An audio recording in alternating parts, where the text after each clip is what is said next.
Des théories du complot de B.O.B. à son canular de mort, tout semblait mettre fin à sa carrière musicale pour de bon.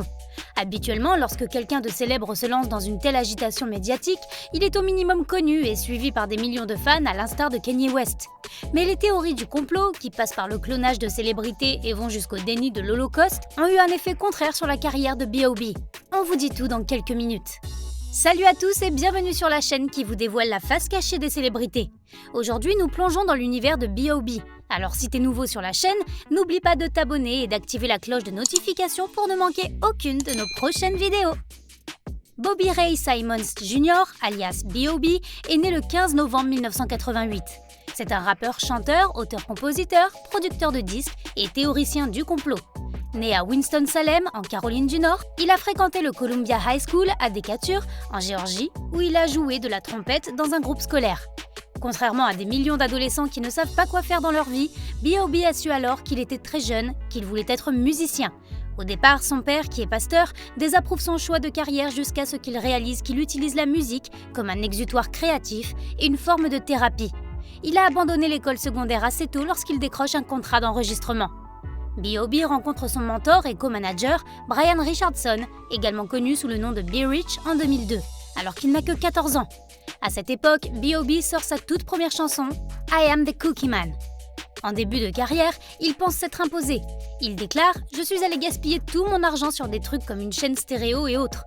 Bientôt, je suis redevenu à nouveau fauché, mais j'ai appris deux choses importantes, que je devais apprendre à économiser et que j'étais accro à la musique. » Pour perfectionner son art, il effectue différentes scènes ouvertes dans des lieux underground. Alors qu'il est encore mineur en 2006, B-Rich réussit à le faire entrer dans une boîte de nuit appelée Club Crucial, appartenant à T.I., un rappeur basé à Atlanta.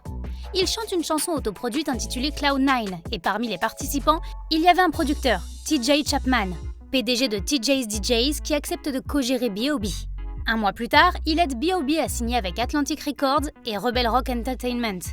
Il fait son tout premier single pour Atlantic Records qui atteint le top 5 du palmarès des singles hip-hop. B.O.B. attire l'attention en 2007 alors que sa chanson se classe au 5e rang des charts. Plus tard, la version remixée de cette chanson Haters Everywhere est incorporée à la bande-son d'un jeu vidéo appelé Fight Night Round 4 avec Rich Boy. Plus tard en 2008, il sort I'll Be in the Sky qui arrive dans les 20 premières places des charts hip-hop. Puis il sort des singles comme Generation Lost, Don't Let Me Fall et On Top of the World. B.O.B. a été présenté sur le magazine XXL dans leur numéro intitulé Hip Hop's Class of 09. En plus de cela, en octobre 2008, il a également figuré sur la couverture de Vibe avec d'autres jeunes musiciens identifiés comme de jeunes talents prometteurs. Le premier album de B.O.B., The Adventures of Bobby Ray, sort le 27 avril 2010 sous Atlantic et T.I.'s Grand Hustle Records. Mais avant la sortie de son album, il sort quelques mixtapes pour la promotion de son album. Sa mixtape présentait des duos inédits avec quelques musiciens réputés tels que Bruno Mars, J. Cole, Aisha Roth, Charles Hamilton et Playboi Trey. Il touche à la notoriété avec son premier single Nothing on You, avec Bruno Mars qui devient numéro 1 aux États-Unis et au Royaume-Uni, et Airplanes avec Hayley Williams qui a également dominé plusieurs charts. Le premier album de B.O.B. a dominé le haut de la vente et en 2016, son album est certifié 2 fois platine, un prix décerné par la RIAA lorsqu'un certain nombre d'albums et de singles sont vendus. Il est nominé dans 5 catégories en 2011, dont l'un des Grammy Awards les plus prestigieux, et encore en 2012 pour l'album de l'année. Mais malheureusement, il ne gagne jamais. Il a également été nominé pour plusieurs autres prix, mais n'en a remporté que 2. Un pour Nothing on You en tant que meilleure chanson de l'année, au prix de la Music Soul Train, et le second pour Airplanes en tant que Choice Music dans la catégorie appelée Hook Up in the Teen Choice Awards.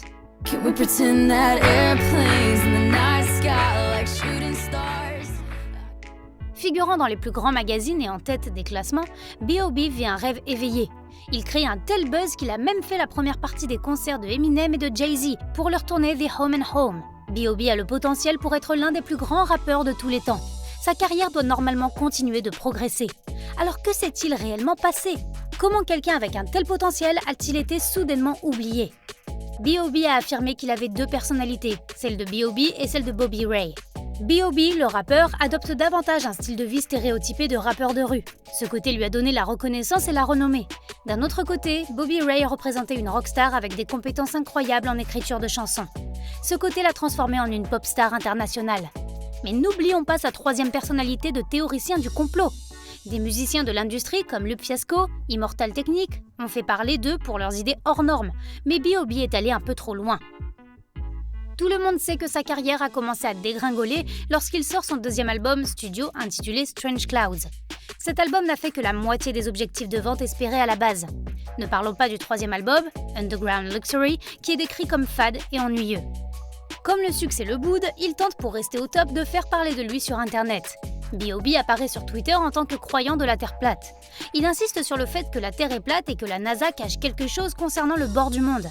Il diffuse même des diagrammes complètement délirants sur la Terre.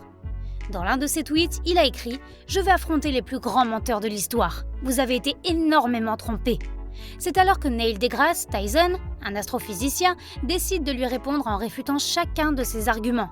Il prend le temps de tenter de raisonner le jeune homme, mais en vain. Cette guéguerre sur Twitter se transforme en une bataille de rap lorsque B.O.B sort un morceau appelé Flatline. En réponse à cela, le neveu de Tyson le remixe en un morceau appelé Flat to Fact avec Tyson.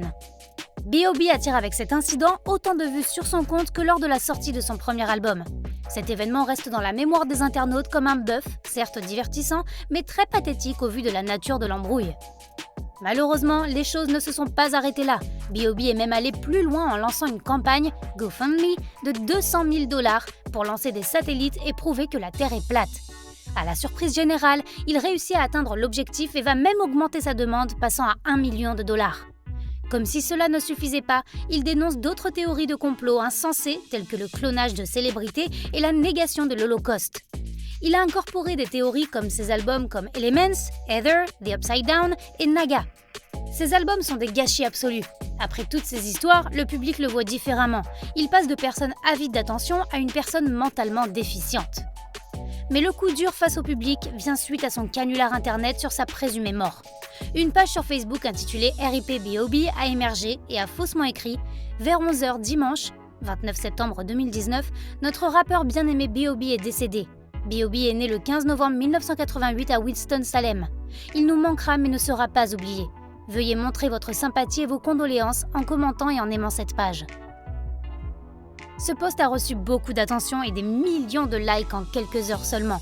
Puis les représentants de B.O.B ont rapidement démenti les rumeurs de sa mort en déclarant « Mes sympathies vont définitivement à B.O.B parce que n'importe qui serait bouleversé et exploserait s'il entendait la nouvelle de son propre décès. » Mais B.O.B va aller trop loin. Il va sur Instagram en direct et dénigre ses fans, leur disant qu'il ne l'aimait que lorsqu'il pensait qu'il était mort, mais pas lorsqu'il en a le plus besoin. Naga était censé être son dernier album sorti en 2018. Il en sort 2 autres en 2020 et 2021. Il commence même une série de podcasts sur sa chaîne YouTube intitulée The Bobcast, où il parle de ses théories du complot.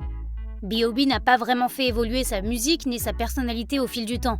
Plusieurs artistes de l'histoire ont pu poursuivre leur carrière malgré leur implication dans des controverses. Cependant, B.O.B n'était pas aussi talentueux que ses concurrents dans l'industrie musicale.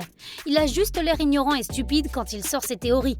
Dans une déclaration, il mentionne qu'il sacrifie sa carrière pour nous faire part de ses théories, mais en fait, sa carrière était déjà terminée. Voyons maintenant ce qu'il attend à l'avenir. Commentez ci-dessous si vous avez déjà été un fan de B.O.B. Si vous avez aimé cette vidéo, abonnez-vous à notre chaîne et appuyez sur la cloche pour recevoir les notifications. Rendez-vous dans la prochaine!